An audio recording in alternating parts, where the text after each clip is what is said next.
Things You Missed, back again, and this time I'm not going to be, doing Things You Missed for every single episode. Instead, I'm going to be compiling things that I see in every episode and put it in one Things You Missed. Before this video starts, for those people who are subscribed to me and like my content, please share my videos, because, some people say, yeah, I've shared your videos, and I do check and they have not shared it at all. I do really put a lot of time into this, even though I'm very, very busy. I do put my hard work into making videos to entertain you guys, and that is the whole point. So the least thing you can do is share my video, please. Okay, so with that being said, let's start with the video. Let's start with number one. So number one will be the book that Sarada was looking at. Now, if you look at the book, right, you can see the Mangekyo Sharingan of Sasuke and even Itachi, so that's a reference there for you. But then you see this extra Mangekyo Sharingan, and to be honest with you, this Mangekyo Sharingan looks really, really similar to Fugaku Uchiha's Mangekyo Sharingan. Now, this poses a problem because within the novels, right, it was not said that Fugaku Uchiha had a Mangekyo Sharingan, and the only reason why Fugaku Uchiha got a Mangekyo Sharingan is because of Studio Period, who are in charge of the fillers and whatnot. So this is like a filler thing. Since we are seeing something so similar in the Boruto anime, does that mean that Fugaku Uchiha's Mangekyo Sharingan is canon or not? I want to know your thoughts and opinions down below. This looks really identical to Fugaku Uchiha's Mangekyo Sharingan, but at the same time, if you look at the lines, they are kind of bent, right? They are bent, so it is not exactly the same thing, but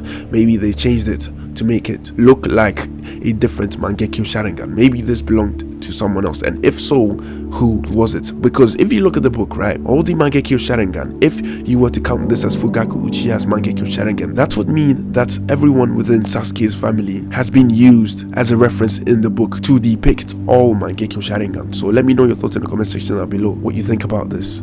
Secondly, Fugaku Uchiha's Mangekyo Sharingan was a secret. Only Itachi is the person we've seen that has knowledge about this, and maybe a few elders who knew about the secret, but until Fugaku Uchiha died, no one else knew, and the rest of the Uchiha who actually knew that he had the Mangekyo Sharingan also died in the whole massacre. So it's like, where did they get the information from? You could say Sasuke, but then Sasuke himself did not know that Fugaku had a Mangekyo Sharingan, so it cannot have been Sasuke. So where did they get this information from? Maybe this is like a mistake they made. It is also possible that after the whole massacre, Danzo and his Ambu collected the Uchiha in order to extract all the Sharingan, and if that is the case, maybe he found Fugaku Uchiha's Mangekyo Sharingan. But if he was to find that information, why would he even relay it to Konoha and let them know that Fugaku even had a Mangekyo Sharingan? Maybe after Danzo died, all the information got out, and that is why it is inside the library right now, but I doubt that that is the case, so this most likely is a mistake. So yeah, that is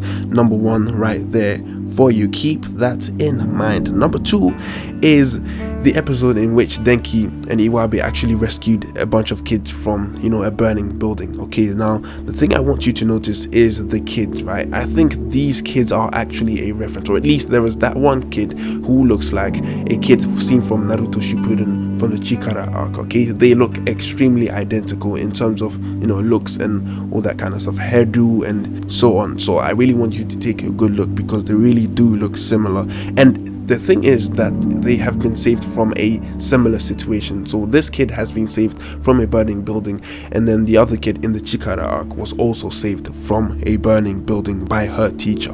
Okay, so that is number two. Let's get on with number three. Number three is that Metal Lee and Rock Lee are from something called a Lee clan. Okay, Lee clan are people who are good with taijutsu, but just because they are good with taijutsu does not necessarily mean they suck at ninjutsu and genjutsu and so on. I mean, it was not within Rock Lee's power to be able to use ninjutsu and genjutsu, but I'm sure Metal Lee can use ninjutsu, as even Guy was able to use ninjutsu. He's not even from the Lee clan. Also, whether Rock Lee or Metal Lee are the only people of their own clan, I don't know yet. Maybe there were more of them out there. Maybe there was an entire clan out there who is good at taijutsu. I mean, when the meteors were falling on Konoha, we had an entire squadron of taijutsu users who demolished a rock, and this is back in Naruto the Last movie. So maybe some people from there are from the Lee clan as well. We don't know yet, and I'm hoping to find out more about this clan.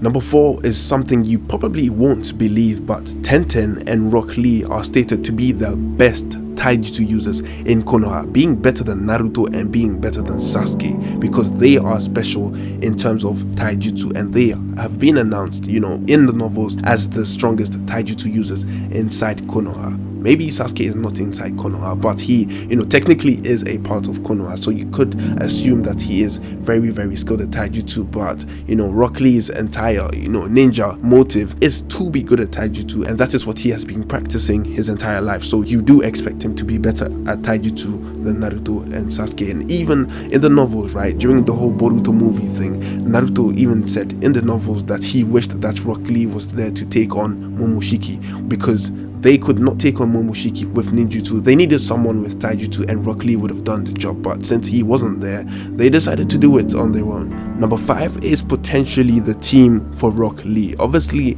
at the start in the movies and stuff, we did not see the members for Team Rock Lee, and that is because, the teams were not established yet, and they really did not know who was going to be in it. All they knew is that Metal Lee was going to be in there, but they did not establish the remaining 2. Now, in the outro for Boruto, right, you can see that everyone who's going to be in a team, is all displayed back to back. We have Boruto, who is being displayed, along Mitsuki and Sarada, and the rest goes on, right? Inoshi Kacho comes up, and then we see Denki, Iwabe, and Metal Lee being grouped together in a way. So maybe this could be a sign that they are going to be in a team. And even the episode in which, Rock Lee was trying to train Denki, it showed that Denki was a struggler, just like Rock Lee, and maybe Rock Lee would be the right person to train Denki since he has been in that situation too. So maybe it's going to be Iwabe, Denki, and Metal Lee, since those 3 actually struggle really, really badly with certain things in terms of becoming a ninja. And then we are going to have like a 3 female team of Wasabi, Namida, and Sumire. Maybe, don't quote me on that though, but this is what I found out. Let me know what you think in the comment section down below. Number 6 is going to be facial reactions. Now, sometimes when things are happening within Boruto, the characters do make goofy faces within the background, and one of these faces, right, which is not in the background this time, but this is a phase of Boruto, making an exaggerated reaction. Now, if you take a really good look at the reaction, it looks like a reference from the artwork named The Scream. Now, your question is, why is Boruto screaming? And the answer is, his parents are related. But on a serious note though, I did make a video about the incest that goes on in Boruto and Naruto, so go ahead and check that out. Number 7 is a little bit of dialogue between Sakura and Sarada. Okay, so obviously at the end of the episode, where Sakura had her little vacation or whatnot, she came back and Sarada was cooking, right? And then she noticed that Sarada was actually cooking a dish with tomatoes in them, and she said that is fairly strange.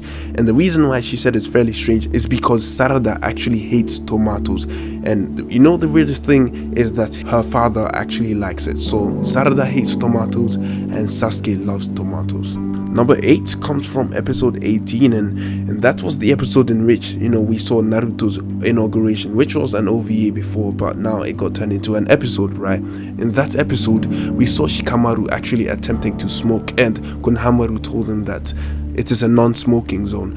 And the thing is that some people may be surprised that Shikamaru actually smokes because it was censored out of the anime, and this was due to child-friendly purposes, and it may be a surprise for people, but Shikamaru does indeed smoke, and I believe this is a habit he picked up from Asuma. The next bit of information is about Toneri, and the thing is that he has been appearing in a few episodes of Boruto, giving out his prophecies or whatnot about what is going to happen in the future. And the information I want to give you about Toneri is the way he met Hinata. So according to the novels, right, Toneri and his father, who was alive at the time, actually came down to Earth, to Konoha, in order to look at all the Hyuga which descended from Hamura's clan. And from there he spotted Hinata, who was little at the time, and he stared at her. He really found her really, really beautiful, so he really wanted to marry Hinata, and that is how Toneri actually met Hinata for the first time.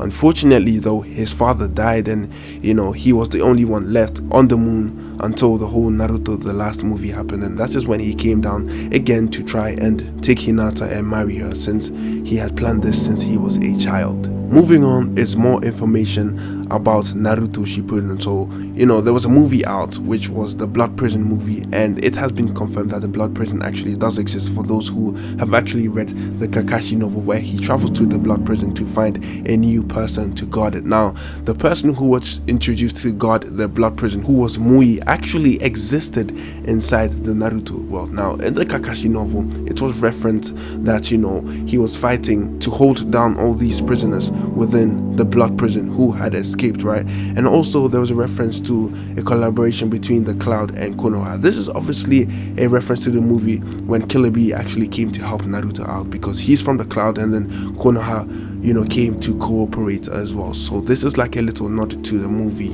And they also mentioned that Naruto had been there too, so that is kind of weird because the whole movie thing does not fall into place. But then again, maybe it is just a little nod to the movie. Kakashi's novel does mention Mui, and it also mentions the Tenro Jutsu that he used, so all of those are actually canon. However, the sad thing is that Mui is actually dead and he has been replaced by someone else. Now let's get to the last bit of information I will give you today. So obviously there has been this, you know, rumor going around that the Ramen guy might be dead, right? So they think Teiuchi, right, if I pronounce his name right, is probably dead because his daughter Ayame is the one who is running the current Ichiraku Ramen. But then again, if you think about it, maybe the person has retired because he has had his shop for a very, very long time, and you know, he was around when Minato and Kushina were around, and Ayame was still a kid back then. So the guy is really, really old, so most likely he retired or whatnot. But then again, maybe he could also be dead. So, you know, that